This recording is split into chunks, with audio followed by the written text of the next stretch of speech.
இன்னைக்கு நிக்கோலாய் மதஸ்தருடைய கிரியைகள் சபைகளுக்குள்ள நிச்சயமா இருக்கு. நீங்க எதிர்க்கிறீங்கன்னா உங்க சபைக்குள்ள நிக்கோலாய் மதஸ்தருடைய கிரியை இருக்கு.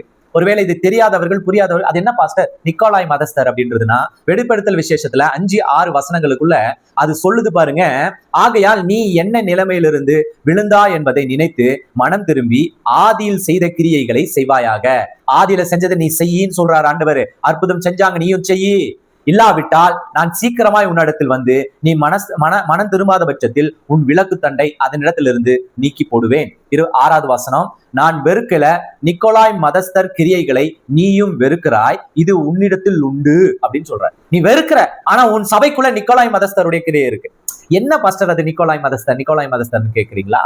அது ஒண்ணும் இல்ல. நிக்கோலாய் மதஸ்தர் என்பது என்னன்னா, அது ஒரு கிரீக் வேர்டு, கிரேக்க வார்த்தை. அதற்கு என்ன அர்த்தம்னா, மக்களை ஆளுபவர்கள். நிக்கோலாய்ஸ்னா என்னன்னா, மக்களை ஆளுபவர்கள் அல்லது மக்களை வெல்பவர்கள் அப்படின்னு பேரு. இவருடைய வேலை என்ன தெரியுமா?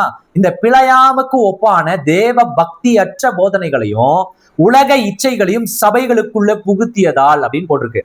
கர்த்தரால் வெறுக்கப்பட்டார்களாமா இந்த நிக்கோலாய் மதஸ்தர். சபைகளுக்குள்ள உலக இச்சை பிழையாம கொத்த போதனைகளை உள்ள கொண்டு வந்தாங்க. அதுதான் இந்த நிக்கோலாய் மதஸ்தருடைய கிரியைகள். அப்போ இன்னைக்கு இருக்கிற சபைகளுக்குள்ள இந்த போதனைகள் உள்ள வந்துச்சு. குறிப்பிட்டு சொல்லப்போனா சொல்லுது பாருங்க, எபேசு மற்றும் பெருகுமு சபைகளில் இவர்களுடைய கிரியைகளை கண்டனர்.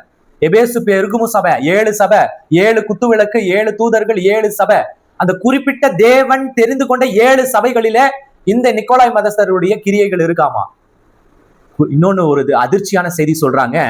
அந்த 2 சபையில கிரியை தான் இருந்துச்சு. அதுல ஒரு சபை எபேசு சபையினர் இவர்களின் போதனைகளை வெறுத்தாலும், எபேசு சபையினர் என்ன செஞ்சாங்க? இவர்களுடைய போதனைகளை வெறுத்தாங்க.